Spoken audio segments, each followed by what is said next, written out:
Omega loved the Luna in secret. Then he defeated the Alpha to claim her. The bucket of ice-cold water hit Ryland's face like a slap from winter itself. "Wake up, Blood Moon freak." Marcus, one of Alpha Kale's beta warriors, stood over him with the empty metal pail. His lips twisted in that familiar cruel smirk. Around him, 3 other pack members laughed, their breath forming clouds in the early morning air outside the pack house. Ryland sputtered, wiping freezing water from his dark hair and pale blue eyes. His thin frame shook, not from the cold, but from the rage he had to swallow every single day. At 23, he should have been strong enough to fight back. Should have been respected as a grown wolf. Instead, he was treated like the pack's personal punching bag. "The Alpha wants the training grounds cleaned before the Luna's morning walk," Marcus continued, dropping the bucket at Ryland's soaked feet. "Every weapon polished. Every target straightened. And if I see even one speck of dirt," he leaned down, his brown eyes flashing with dominance. "Well, we both know what happens to Omegas who disappoint the Alpha." The other warriors chuckled darkly as they walked away, leaving Ryland sitting in the mud like discarded trash. He waited until their footsteps faded before allowing himself to shift into his wolf form. A smaller, leaner creature with unusual silver-tipped black fur that marked him as different from the moment of his birth. 23 years ago, during the Blood Moon. Every wolf in the Silverstone pack knew the story. How his mother, Elena, had gone into labor just as the moon turned crimson in the sky. How the pack's elder had declared it a curse, that any pup born under the blood moon would bring misfortune to them all. When little Ryland emerged with those strange pale eyes and that distinctive silver-marked coat, the prophecy seemed sealed. His mother died 3 days later from complications. His father, unable to bear the shame and grief, left the pack and never returned. Ryland grew up as a ward of the pack, fed scraps and given the smallest, coldest room in the Omega quarters. Now, as he padded toward the training grounds in his wolf form, he tried to push those memories down. The morning air felt good in his lungs, and for just a moment, he could pretend he was running free instead of heading toward another day of servitude. The Silverstone Pack territory sprawled across nearly 200 acres of dense Wyoming forest, with the main pack house, a massive log structure that could house 60 wolves, sitting at its heart. The training grounds lay to the east, a cleared area with obstacle courses, sparring rings and weapon racks where the warriors honed their skills. Ryland shifted back to human form and got to work, his movements efficient despite his exhaustion, polishing swords and battle axes, straightening archery targets, checking the security of the sparring ring ropes. His hands, callous from years of manual labor, moved with practiced precision. He was adjusting the last punching bag when he heard it, the soft sound of footsteps on morning grass. "You're up early." Ryland's heart jumped into his throat. He turned slowly and there she was. Celine Morrison, Luna of the Silverstone Pack, stood about 20 feet away in a simple white dress that made her look like something from a dream. Her long auburn hair caught the morning sunlight, and her green eyes, kind eyes unlike any others in this pack, regarded him with something that wasn't quite pity but wasn't cruelty either. "Luna," Ryland managed, dropping to one knee as pack protocol demanded. "I was just finishing the preparations for." "Stand up, Ryland." Her voice was gentle but firm. "There's no one else here." Slowly, he rose to his feet, though he kept his gaze lowered. Looking directly at the Alpha's mate was forbidden for someone of his rank, but he could smell her scent, wildflowers and rain, and it made something deep in his chest ache with longing he could never voice. Celine Morrison had arrived at the pack 6 months ago, as part of a political alliance between Silverstone and her father's pack in Colorado. Alpha Kale had claimed her immediately, declaring her his Luna in a ceremony that was more business transaction than romantic bonding. She was beautiful, yes, but more than that, she was genuinely kind in a world that had forgotten the meaning of kindness. "You work harder than anyone in this pack," she said quietly, stepping closer. "That should mean something." Ryland's chest tightened. In all his years, no one had ever acknowledged his efforts. Not once. I just do what I'm told, Luna. Celine, she corrected softly. When we're alone, just. Celine. The intimacy of her first name on his lips would have been scandalous if anyone heard. Ryland finally looked up, meeting those green eyes for just a moment before quickly looking away again. The Alpha wouldn't like. The Alpha isn't here. There was something in her voice. Not quite bitterness, but close to it. And what he doesn't know won't hurt him. Before Ryland could respond, the sound of approaching footsteps made them both freeze. Alpha Kale emerged from the tree line with two of his lieutenants, his massive frame moving with the predatory grace that had earned him leadership of the pack. At 6'4" with shoulders like a linebacker, dark hair, and cold gray eyes, Kale commanded attention and obedience wherever he went. His gaze immediately locked onto the scene before him, his Luna standing close to the pack's Omega, and his expression darkened like storm clouds. Celine, his voice carried the edge of controlled anger. What are you doing out here? Taking my morning walk, she replied smoothly, though Ryland caught the slight tension in her shoulders. I was just thanking Ryland for his hard work preparing the training grounds. Kale's gray eyes shifted to Ryland, who immediately dropped back to one knee. Get out of my sight, the Alpha commanded, his voice carrying the supernatural weight of his authority. The Alpha command hit Ryland like a physical blow, making his wolf whimper inside his chest. Now! Ryland scrambled to his feet and hurried away, but not before he heard Kale's low, threatening voice follow him. We need to discuss appropriate behavior, my dear Luna. As Ryland disappeared into the forest, his enhanced hearing caught Celine's response. Brave words that made his heart race with both admiration and terror. Perhaps we should discuss what appropriate means to both of us, Alpha. Hidden among the trees, Ryland pressed his back against rough bark and tried to calm his racing pulse. That brief moment of connection with Celine had felt like sunlight breaking through storm clouds. For just an instant, he hadn't felt like the cursed Omega everyone believed him to be. But Kale's possessive anger and Celine's defiant response filled him with dread. Beautiful, kind Celine was trapped in a political marriage with a man who saw her as property. And Ryland, weak, despised Ryland, could do nothing but watch from the shadows as the only person who'd ever shown him kindness walked back toward a life of golden captivity. The blood moon had cursed him from birth, everyone said. But as he stood there in the forest, something deep inside his chest stirred. A warmth that had nothing to do with the morning sun and everything to do with green eyes and a gentle voice saying his name like it mattered. Maybe curses, Ryland thought as he made his way back to the Omega quarters, could be broken. He just had no idea how much his life was about to change.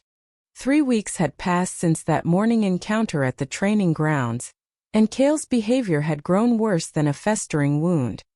Ryland watched from his usual spot by the kitchen entrance as the Alpha paced in front of the assembled pack like a caged predator.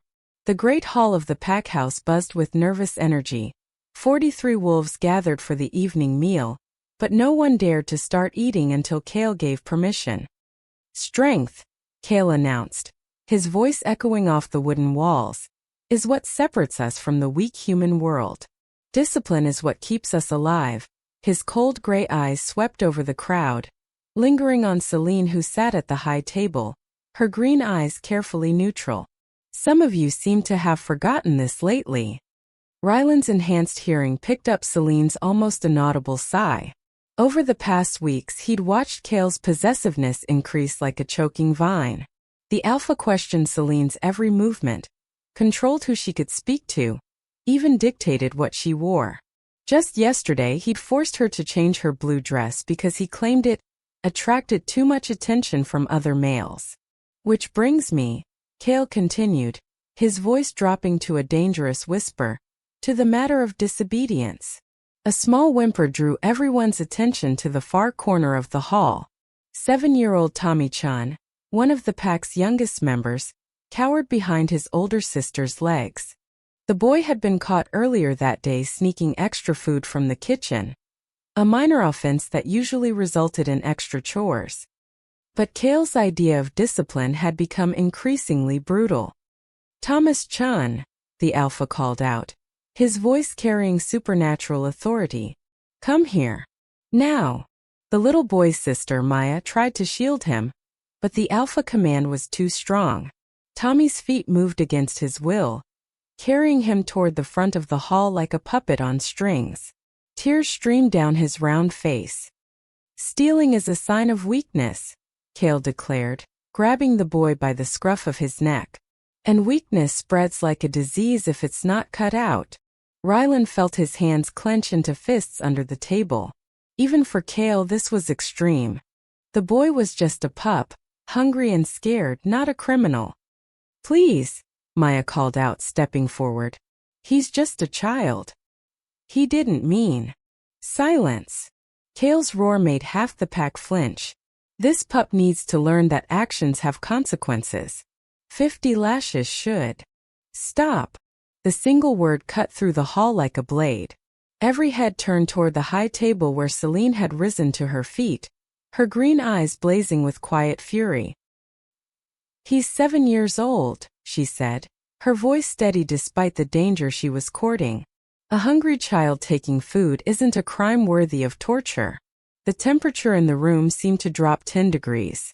Kale's face went through several shades of red before settling on a dangerous calm.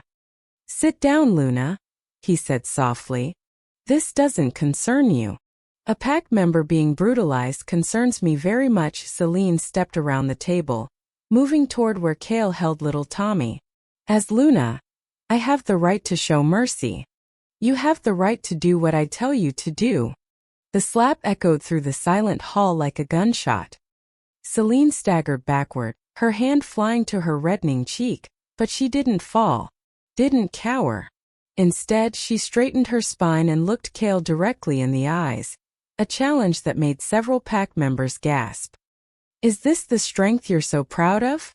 she asked quietly. "Beating children and striking women?" Kale's expression twisted with rage and something else, humiliation at being questioned in front of his pack. Without warning, he backhanded her again, this time hard enough to send her to her knees. "The Luna seems to have forgotten her place," he announced to the stunned assembly. "Perhaps she needs a reminder of who leads this pack." Rylan's vision went red around the edges. Something hot and fierce exploded in his chest, a surge of protective fury unlike anything he'd ever felt. For a moment, the world seemed to slow, and he could hear the individual heartbeats of every wolf in the room. His own pulse thundered in his ears like war drums. "Protect her," the voice whispered through his mind, ancient and commanding. "She is yours to guard."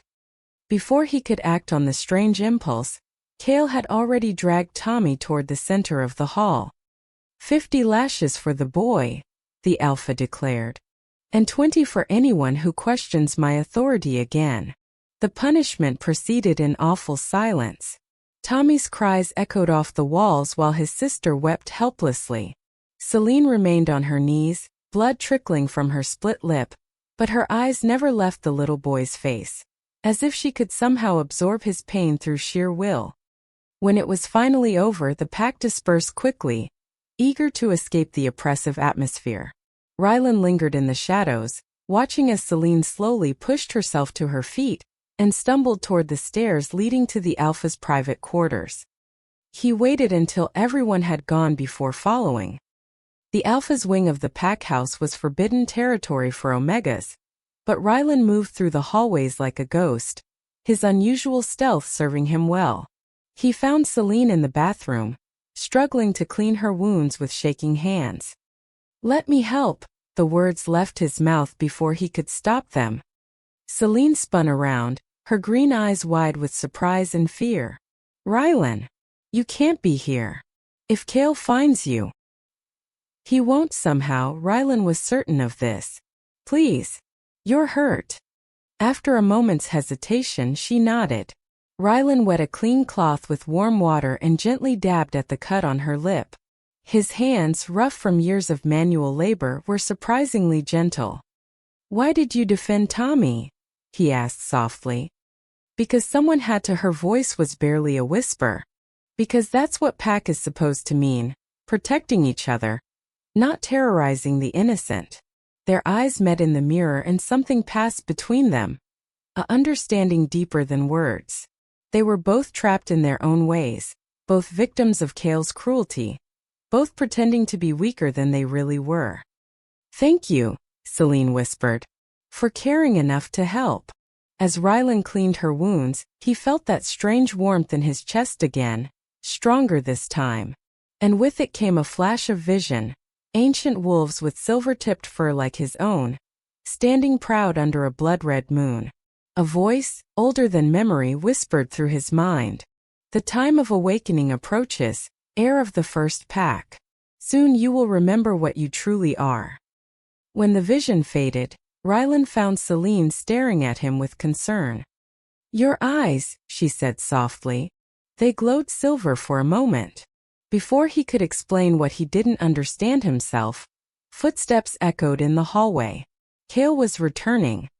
Rylan disappeared through the window like smoke, leaving Celine alone with her questions and her wounds. But something had changed between them, a fragile trust that would soon grow into something much more dangerous. Something that would threaten to bring down an alpha's reign. The messenger arrived at dawn, his gray wolf form streaking through the forest like a harbinger of death itself.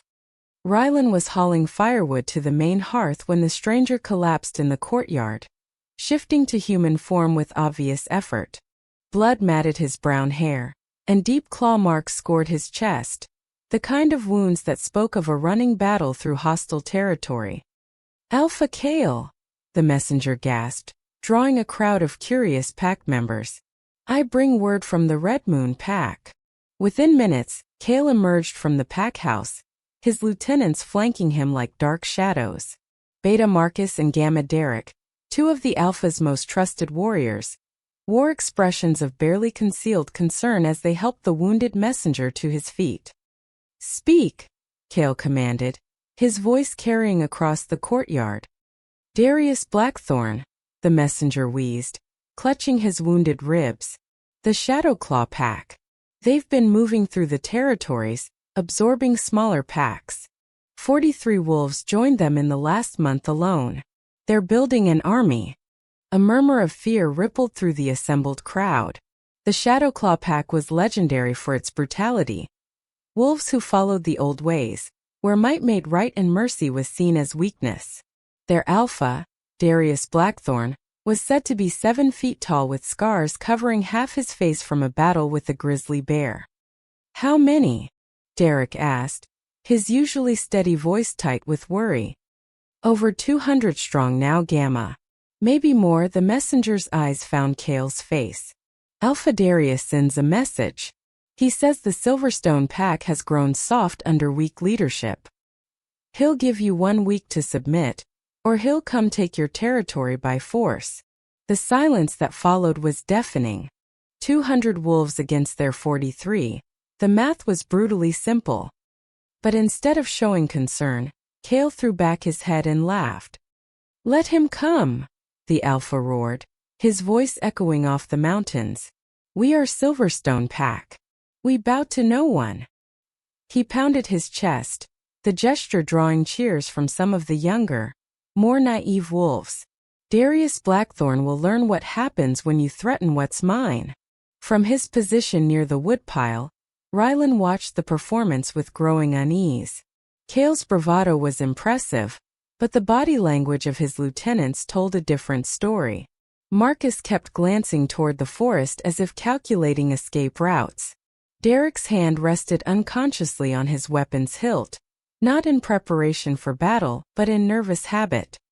As the crowd dispersed, Rylan caught fragments of whispered conversations. 200 wolves. Remember what happened to the Moonridge pack when they fought Darius? Maybe we should consider evacuation. That evening, as Rylan cleaned the great hall after dinner, he noticed Cale huddled with his inner circle at the far end of the room. Celine had retired early, another bruise on her wrist suggesting why, leaving the Alpha free to speak openly. Rylan's enhanced hearing, one of the few advantages his Omega status provided, picked up their hushed conversation. The numbers don't lie, Kale, Marcus was saying.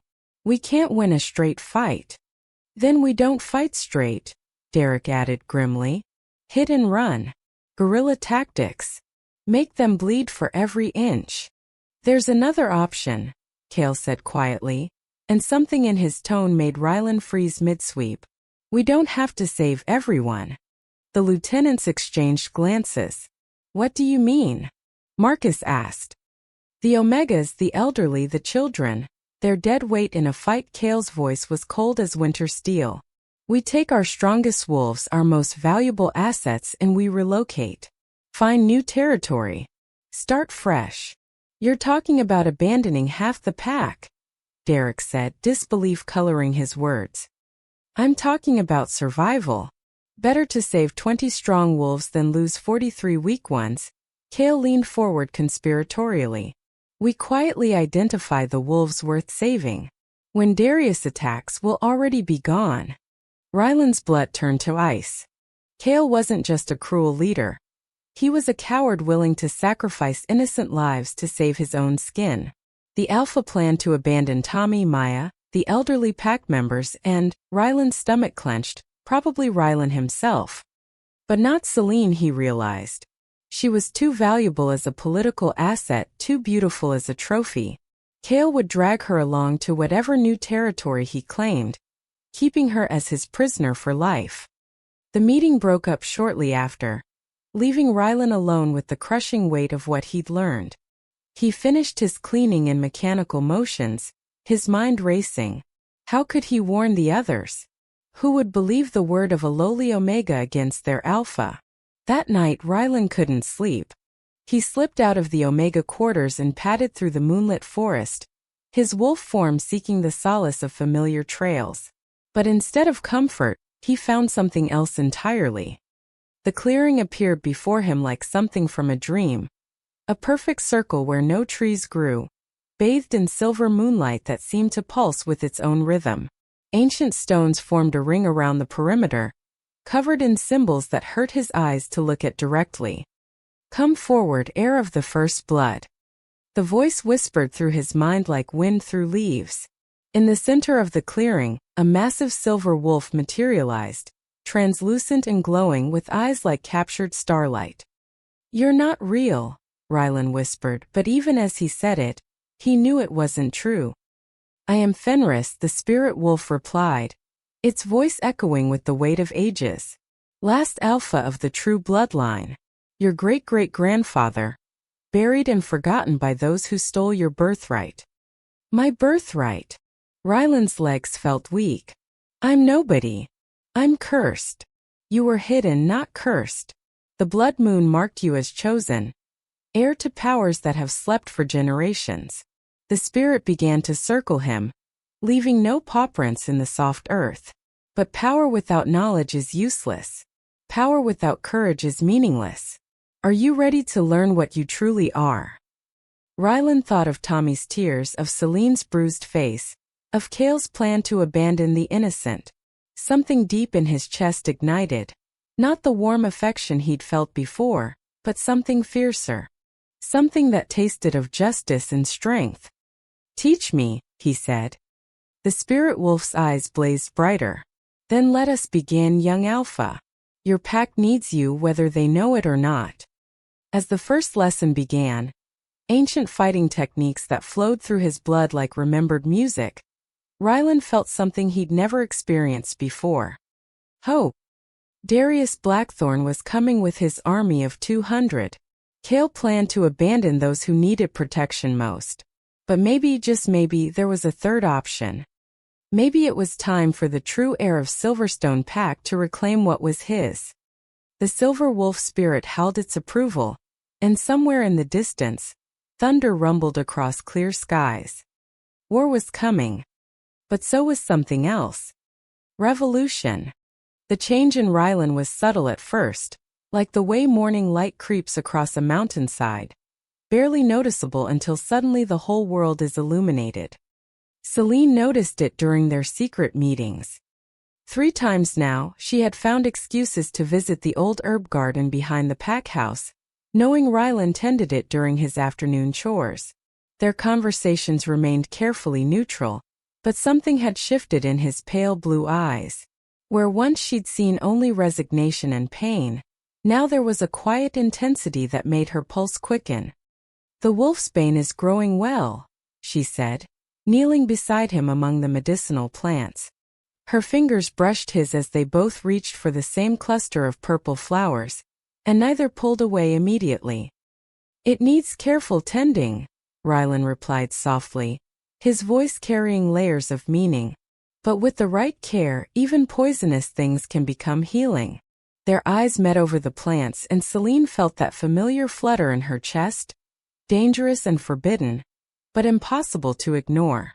Over the past week, these stolen moments had become the brightest parts of her increasingly dark days. Kale's paranoia was growing like a tumor. "You were gone for 43 minutes, the Alpha said that evening, catching Celine as she entered the pack house. His gray eyes were cold with suspicion. "Where?" "The herb garden. I was checking on the moon lily harvests for." "Alone?" His voice carried the edge of an Alpha command. Celine forced herself to remain calm. "Of course not. Rylan was working there, so I had him show me which plants were ready." The temperature in the room seemed to drop. Kale's massive frame moved closer, using his height to loom over her. An intimidation tactic that worked on everyone except, increasingly, his own Luna. "That Omega again," he said quietly. "You seem to encounter him quite frequently." "He works everywhere in the pack house. It would be strange if I didn't see him." "See him, yes. Speak to him." Kale's hand suddenly gripped her chin, forcing her to meet his gaze. "That's different." Before Celine could respond, rapid footsteps echoed in the hallway. Beta Marcus burst into the room, his face flushed with urgency. "Alpha." The perimeter scouts report movement on the eastern border. "Could be Darius's advanced scouts." Kale released Celine's chin with obvious reluctance. "How many?" "3, maybe 4. They scattered when our patrol approached. Double the perimeter watch." And Marcus Kale's voice carried a dangerous edge. "Have someone keep an eye on the Omega quarters. I want to know who comes and goes." After Marcus left, Kale turned back to Celine. "This conversation isn't finished." But Celine was no longer listening. Her mind was racing with worry, not for herself but for Rylan. If Kale's suspicions continued to grow, the Alpha's retaliation would be swift and brutal. She was right to be concerned. The next morning, Rylan limped through his chores with fresh bruises decorating his ribs and a cut above his left eyebrow that needed stitching. Word had spread quickly through the pack. Alpha Kale had corrected the Omega for overstepping his station. The official story was that Rylan had been caught stealing food. But everyone knew the real message: stay away from the Luna, or face worse consequences. "This has to stop," Celine whispered to herself as she watched Rylan struggle to lift a heavy water bucket with obviously injured ribs. That afternoon, she found him behind the armory, attempting to polish weapons while barely able to move his left arm. "Let me see," she said without preamble, moving to examine his wounds.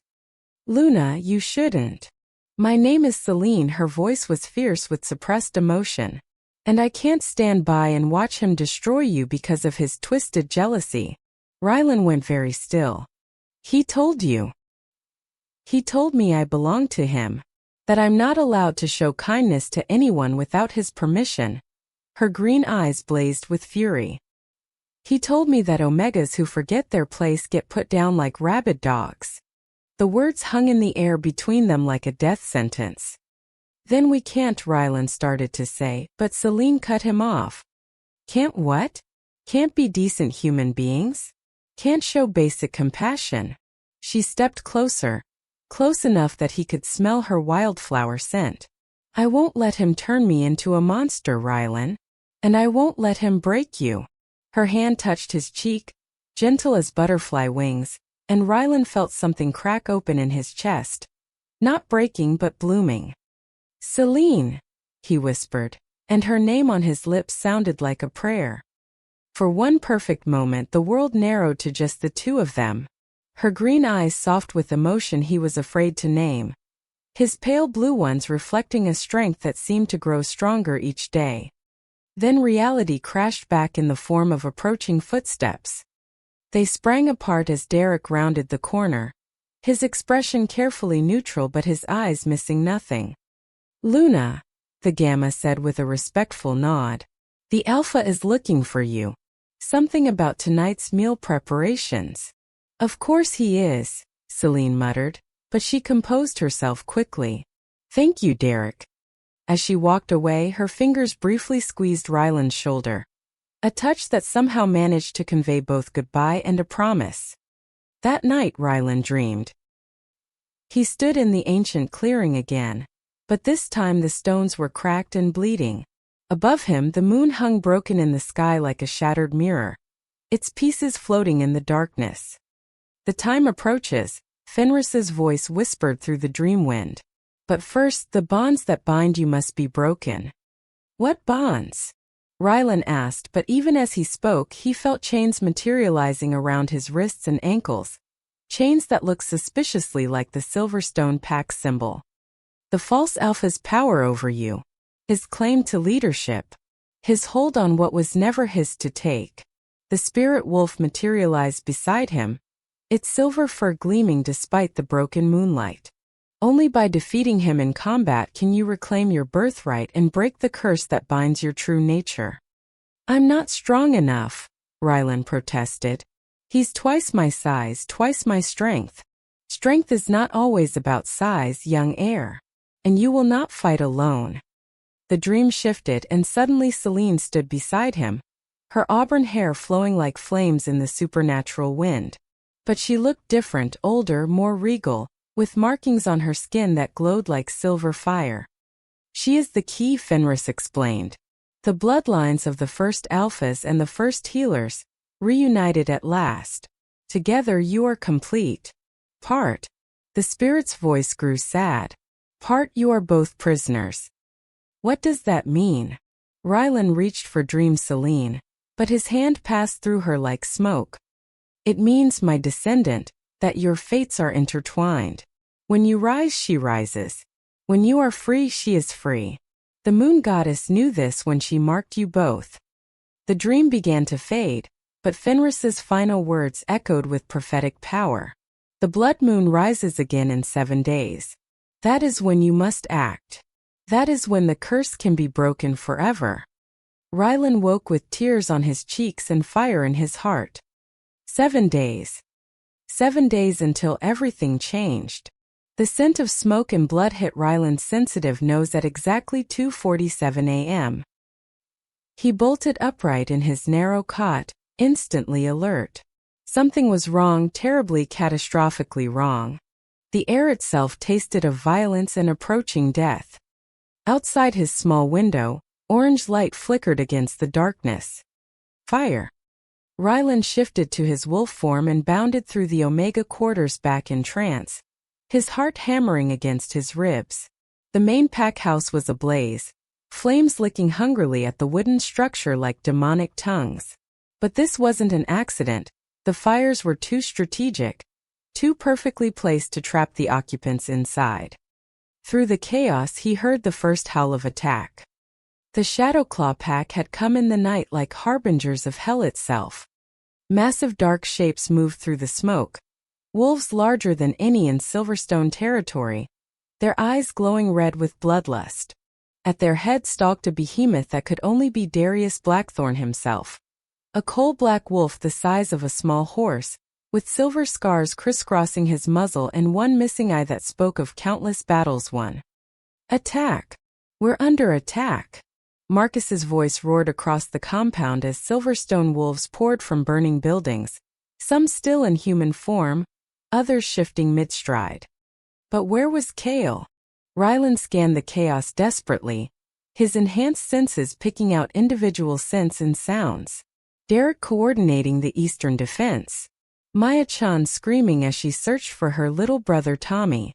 the acrid smell of burning timber and spilled blood. And there Celine's scent, sharp with terror, coming from the direction of the main house. Without thinking, Ryland sprinted toward the flames. He found her trapped on the second floor, smoke billowing around her white nightgown as she pressed a wet cloth to her face. The wooden stairs had already collapsed, leaving her stranded as fire consumed the lower level. "Celine!" he called out, shifting to human form. She appeared at the window, relief flooding her features when she saw him. "Rylan! The stairs are gone. I can't get down. Jump! I'll catch you. It's too far. You'll be hurt. Trust me." For a heartbeat she hesitated. Then the sound of splintering timber made the decision for her. Celine climbed onto the window ledge and leaped into the night. Rylan moved to catch her, but something extraordinary happened as she fell toward him. Time seemed to slow, and that familiar warmth in his chest exploded outward like liquid fire. Strength flooded his limbs. Not normal strength, but something ancient and primal that made his bones sing with power. He caught Celine easily, her weight feeling like nothing in his suddenly powerful arms. For a moment, they stared at each other in the firelight, both sensing that something fundamental had just changed. "How did you?" she whispered, but her question was cut short by inhuman snarling. 3 Shadowclaw warriors had noticed their escape and were converging on their position. Wolves so large they looked more like mythical dire wolves than anything natural. Their leader, a scarred gray beast with yellow fangs, shifted to human form as he approached. "Well, well," the man sneered, his voice carrying a thick mountain accent. "The Alpha's pretty little Luna and her pet Omega. Darius will be pleased." Rylan gently set Celine down, positioning himself between her and the attackers. "Run," he said quietly. "I'm not leaving you. Run." The Alpha command in his voice was unmistakable, carrying supernatural weight that made even the Shadowclaw warriors pause in surprise. Since when could an Omega use Alpha voice? The scarred warrior recovered first, his lips curling in cruel amusement. "Did that little puppy just try to command us? Boys, I think we need to teach him some respect." They attacked as 3 massive predators converging on what they saw as easy prey. They had no idea what they were facing. Rylan shifted to his wolf form, but this time was different. His usually lean frame expanded with corded muscle, his silver-tipped fur gleaming like metal in the firelight. When he opened his jaws, his fangs were longer than any Omega had a right to possess. The first attacker leaped at him, expecting to overpower a smaller wolf easily. Instead, Rylan met him in midair with a bone-crushing impact that sent the warrior flying backward into a burning timber. The second warrior tried to circle around, but Rylan moved with impossible speed, his claws raking across the enemy's throat before he could react. The third warrior, the scarred leader, finally realized they weren't facing an ordinary Omega. "What the hell are you?" he gasped, backing away from Rylan's glowing pale eyes. "I am the heir of the first pack," Rylan thought, though what came out of his throat was a growl that sounded like ancient thunder. "I am what you fear in your darkest dreams." Before the warrior could flee, Rylan was on him. The fight was over in seconds. When the dust settled, Celine stood frozen in shock, staring at Rylan as he slowly shifted back to human form.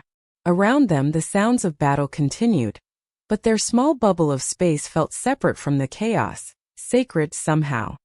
"Rylan," she whispered, her green eyes wide with wonder rather than fear. "Your eyes, they're glowing silver. And you moved like an Alpha," finished a familiar voice. They turned to see Derek approaching through the smoke, his expression a mixture of awe and confusion. Behind him, several other Silverstone wolves had witnessed the fight: Marcus, old Elena from the kitchens, even young Tommy Chan, who stared at Rylan like he was seeing a legend come to life. "That's impossible," Marcus breathed. "Omegas can't." His words trailed off as more Silverstone wolves gathered, drawn by the sight of 3 massive Shadowclaw warriors lying defeated at Rylan's feet. Whispers began rippling through the crowd. Did you see how fast he moved? Those claws, they were longer than Beta claws. His alpha voice, it was stronger than Kale's. Where is Alpha Kale? Derek asked suddenly, voicing the question that had been haunting Rylan. They all looked around, finally noticing what Rylan had realized minutes ago. Their alpha, the wolf who claimed to be their protector and leader, was nowhere to be found. While his pack fought and bled to defend their territory, Kale had simply vanished. In the distance, a victory howl echoed across the burning compound. Darius Blackthorn had taken the main territory, but the Silverstone Wolves had fought more fiercely than expected. The Shadowclaw pack was withdrawing for now. As dawn broke over the devastated pack grounds, one thing had become crystal clear to everyone who witnessed the night's events. The Omega they had scorned and dismissed had just saved them all, and their alpha had abandoned them in their darkest hour. The whispers would only grow louder from here. Kale returned at noon, emerging from the forest with dirt under his fingernails and lies on his tongue. "Thank the moon goddess you're all safe," he declared, striding into the burned remnants of the pack house courtyard where the survivors had gathered. His gray eyes swept over the assembled wolves with practiced concern, but Rylan noticed how they avoided looking directly at anyone. "I was tracking the Shadowclaw forces, trying to determine their next move." A murmur of uncertainty rippled through the crowd. Derek stepped forward, his expression carefully neutral. "We didn't see you during the attack, Alpha. The pack could have used your leadership." Kale's jaw tightened almost imperceptibly. "I was gathering intelligence. A leader's duty is to think strategically, not rush headlong into battle like a common warrior." While children were trapped in burning buildings? The question came from Maya Chan, her voice sharp with barely controlled anger. Little Tommy pressed against her side, his eyes still wide from the night's trauma. "Careful, Maya." Kale's voice carried warning. "Grief can make wolves say things they regret." Before the confrontation could escalate, Beta Marcus approached with obvious reluctance. "Alpha, there's something you should know about last night. The Omega. Rylan. What about him?" Kale's gaze finally found Rylan, who stood near the edge of the group beside Celine. Marcus glanced around uncomfortably. "He saved the Luna from the fire. And then he fought off 3 Shadowclaw warriors. Alone." Kale's expression shifted from confusion to something darker. "That's impossible. Omegas don't have that kind of strength." "We all saw it." Old Elena spoke up from her position near the medical supplies.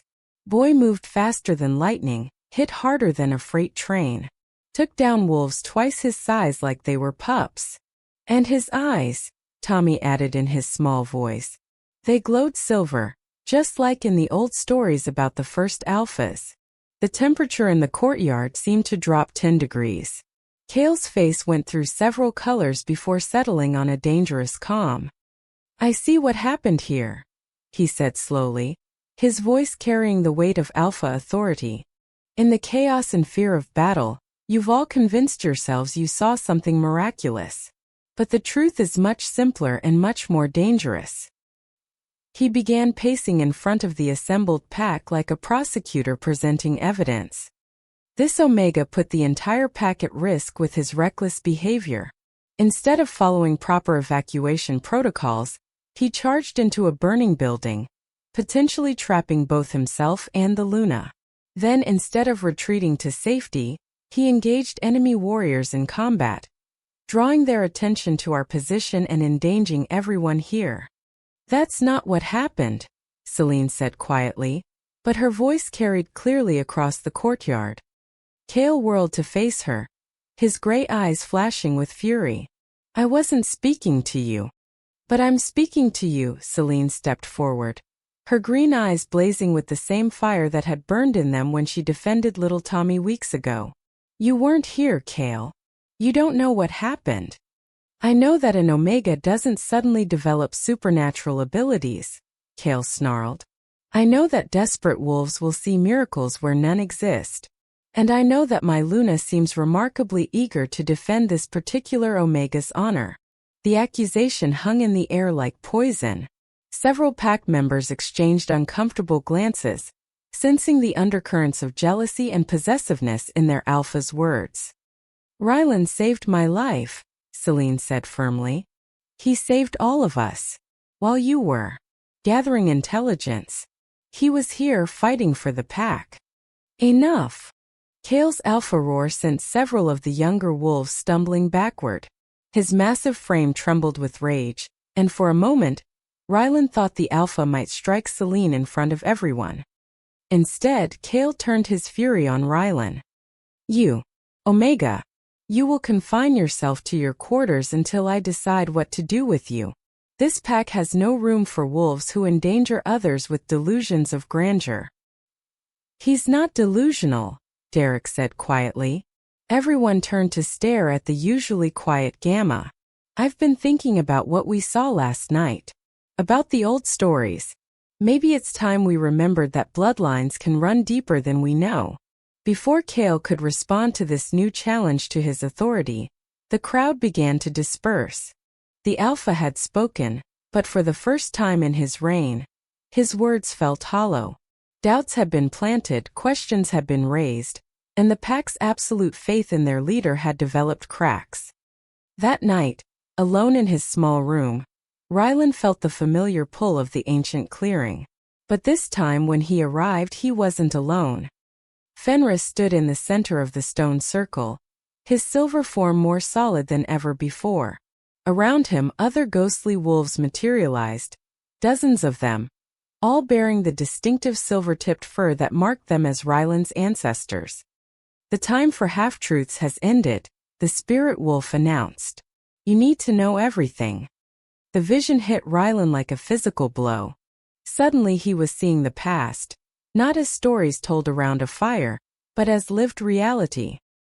His great-great-grandfather Fenris ruling the original Silverstone pack with wisdom and compassion, beloved by his people. A younger Kale, ambitious and hungry for power, secretly gathering allies among the pack's more brutal members. The night of betrayal, Kale's wolves attacking under the cover of darkness, killing Fenris and his family while they slept. All except one, Fenris's voice whispered through the vision. Your great-great-grandmother was pregnant. She escaped into the forest, gave birth in secret, and hid the child with a family of loyal Omegas. Rylan saw generations of his bloodline living in obscurity, their true nature suppressed by Kale's curse. A supernatural binding that kept them weak and powerless. Until you, Fenris continued. Born under the blood moon that marks the breaking of all curses. Hidden in plain sight, waiting for your power to awaken. But why now? Rylan asked. What changed? The vision shifted and suddenly he saw Selene, not as she was now, but as her ancestors had been. Powerful healers who served alongside the original Alpha bloodline. Their families intertwined for generations. She is the key to your awakening, Fenris explained. The bloodline of the first healers, drawn to yours by forces older than memory. When she showed you kindness, when you felt the need to protect her, the bonds of the curse began to weaken. And Kale knows this. He suspects. The curse is his greatest secret. His hold on power depends on keeping you weak and ignorant. But now you've tasted your true strength, and others have witnessed it. The ghostly wolves began to fade, but Fenris remained, his starlight eyes boring into Rylan's soul. There is only one way to break the curse completely and reclaim your birthright. You must challenge Kale to ritual combat, alpha to alpha, as is your right by blood and law. He'll never accept, Rylan protested. I'm officially an Omega. He has no obligation to. He will have no choice. The old laws supersede his authority. Challenge him publicly in front of the pack, and he must either fight or forfeit his claim to leadership. The clearing began to dissolve around them, but Fenris's final words echoed with prophetic certainty. The blood moon rises tomorrow night. That is when the curse is weakest, when your power is strongest. That is when you must act. Rylan woke in his narrow bed, his heart pounding with the weight of destiny. Everything he'd believed about himself, about his pack, about his place in the world, all of it had been lies built on murder and betrayal. But now he knew the truth. And tomorrow night, under the blood moon that had marked his birth, he would reclaim what was rightfully his.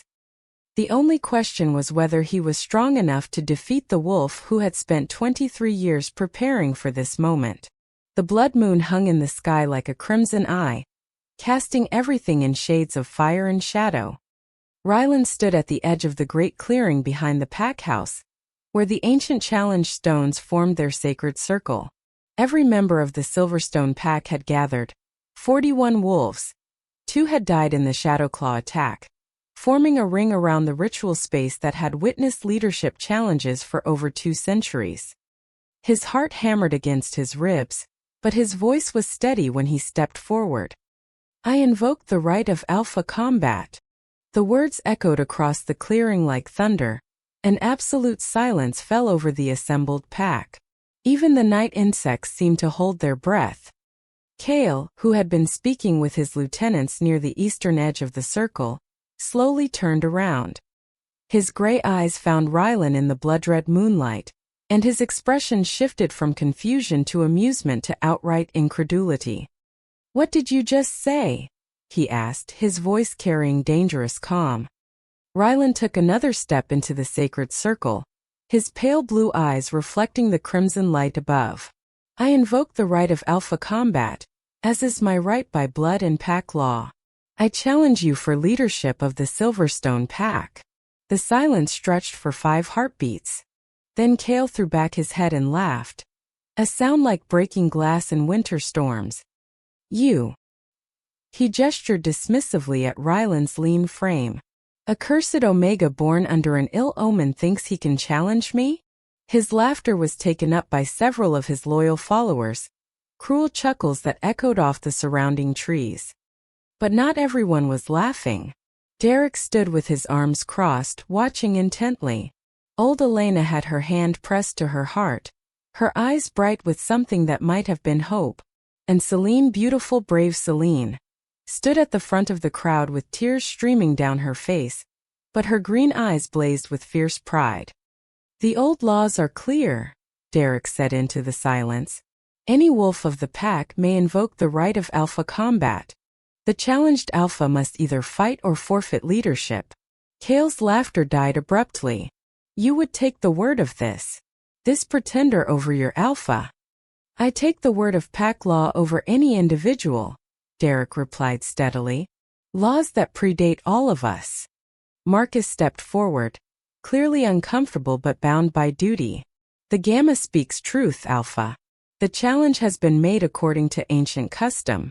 You must answer it." Kale's face went through several shades of red before settling on murderous fury. "Fine. If this pathetic Omega wants to die publicly, I'll oblige him." He began stripping off his shirt, revealing the massive muscled torso that had intimidated wolves for years. "But when I'm done tearing him apart, I want every wolf here to remember what happens to those who forget their place." Rylan began removing his own clothes, revealing a frame that, while leaner than Kale's, showed more muscle definition than anyone had expected. Months of secret training with Fenris's spirit had transformed his body in subtle but significant ways. As both wolves prepared to shift, Celine stepped forward to the edge of the sacred circle. "Wait," she called out, her voice cutting through the tension like a blade. Kale snarled at her. "This doesn't concern you."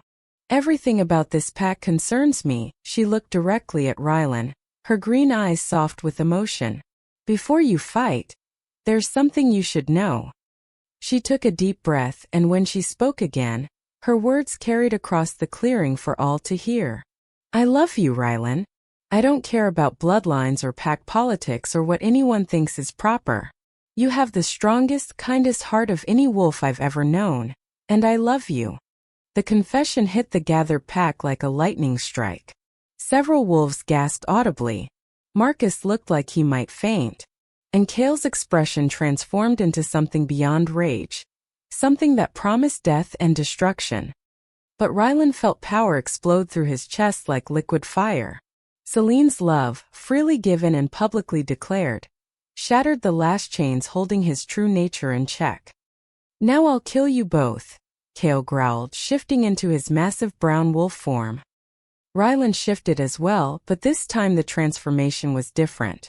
His wolf form expanded with supernatural strength, silver-tipped fur gleaming like metal under the blood moon. When he opened his jaws, his fangs caught the crimson light like curved daggers. They circled each other in the sacred ring, two apex predators preparing for a battle that would determine the pack's future. Chaol attacked first, a straightforward charge meant to use his superior weight to crush his opponent. But Rylan was no longer the weak Omega he'd pretended to be. He sidestepped at the last second, his claws raking across Chaol's ribs as the larger wolf thundered past. The crowd gasped as blood matted Chaol's fur. First blood to the challenger. Enraged, Chaol spun around and lunged again, this time aiming for Rylan's throat. They collided in midair with bone-jarring force, tumbling across the clearing in a snarling mass of fangs and claws. Chaol was stronger. His jaws clamped down on Rylan's shoulder, drawing blood and a yelp of pain. His greater weight pressed down, trying to pin the smaller wolf and go for the killing bite. But Rylan had spent months learning the ancient fighting techniques of his bloodline. He twisted in Chaol's grip, using leverage instead of brute strength to break free, then slashed his claws across the alpha's muzzle. They separated, both breathing hard, both bleeding from multiple wounds. "You're stronger than I expected," Chaol snarled, shifting briefly to human form to speak. "But strength without experience is nothing. I've killed dozens of challengers, boy. You're just another corpse waiting to happen." He shifted back and attacked with renewed fury, using every dirty trick he'd learned in years of combat. But as the fight continued, something became clear to everyone watching. Rylan was getting stronger, not weaker. Each time Selene called out encouragement, each time he caught sight of her face in the crowd, power surged through him like electricity. The blood moon above seemed to pulse in rhythm with his heartbeat, and ghostly silver wolves materialized at the edge of the circle, visible only to him, but their presence filled him with the strength of generations. "Now," Fenris's voice whispered in his mind, "show him what you truly are." Chaol lunged one final time, putting everything he had into a killing strike aimed at Rylan's throat. Rylan met him head-on. But instead of the bone-crushing impact Chaol expected, Rylan's supernatural speed carried him up and over the alpha's back. His fangs found the base of Chaol's skull, the killing bite that would end the fight instantly. For a moment time seemed frozen. Then Chaol's massive form went limp and crashed to the earth. The clearing erupted in stunned silence, then whispers, then shouts of amazement. Under the crimson light of the blood moon, Rylan stood victorious over his defeated enemy, silver light emanating from his very fur like captured starlight. The curse was broken. The true Alpha had reclaimed his throne. As Chaol's lifeless form hit the earth, something extraordinary began to happen.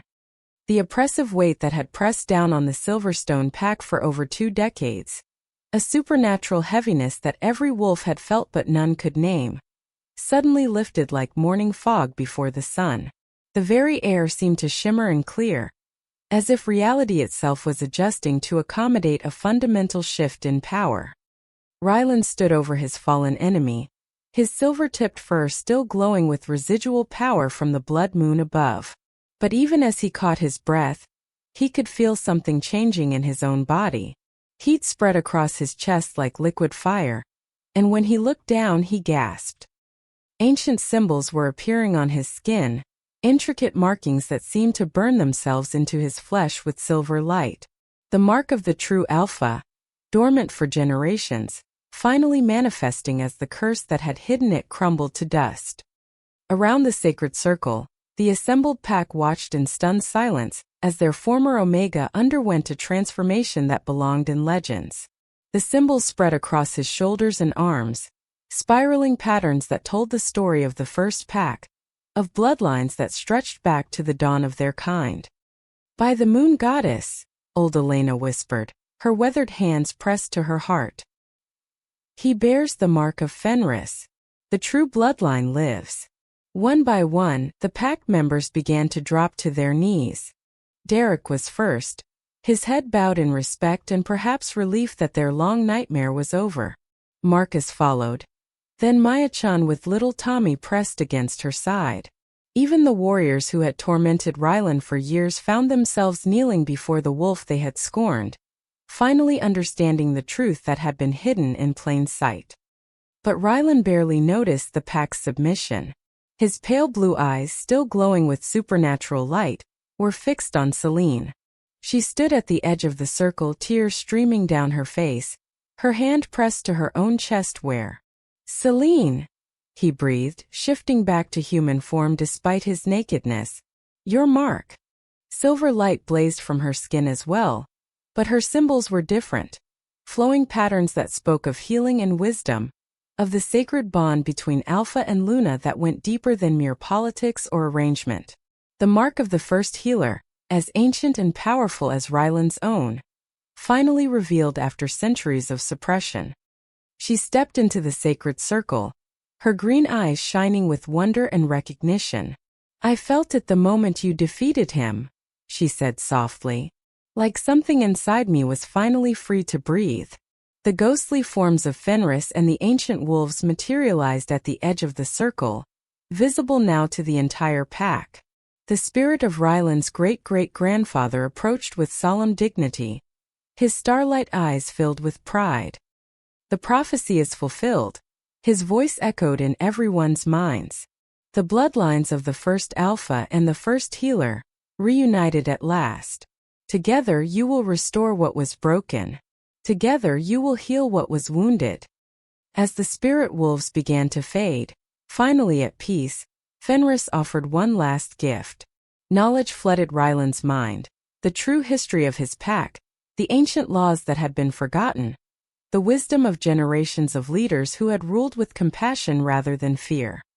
Around them the pack remained kneeling, waiting for their new Alpha to claim his birthright and establish the new order.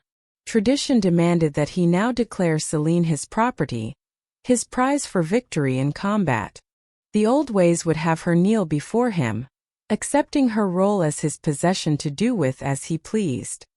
Instead, Rylan did something that had never been done in the long history of Alpha challenges. He knelt beside her. "Celine Morrison," he said, his voice carrying the full weight of his Alpha authority but tempered with gentleness that made her heart soar. "I don't claim you as a prize or a trophy. I ask you to stand beside me as my equal, my partner in leadership, my companion in healing this pack's wounds." He took her hands in his, their matching marks pulsing with synchronized light. "Will you help me restore honor to the Silverstone pack? Will you teach them that strength and compassion aren't opposites but partners?" Her answer came not in words but in action. She pulled him to his feet, standing tall and proud beside him as silver light blazed from both their forms. When she spoke, her voice carried the authority of her own ancient bloodline. "Together," she said simply, and the single word held more power than any elaborate vow.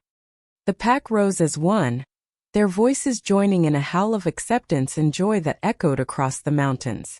For the first time in decades, it was a sound of genuine happiness rather than forced submission. As the blood moon reached its zenith, Rylan and Celine stood hand in hand in the center of the sacred circle, their marks glowing like captured starlight.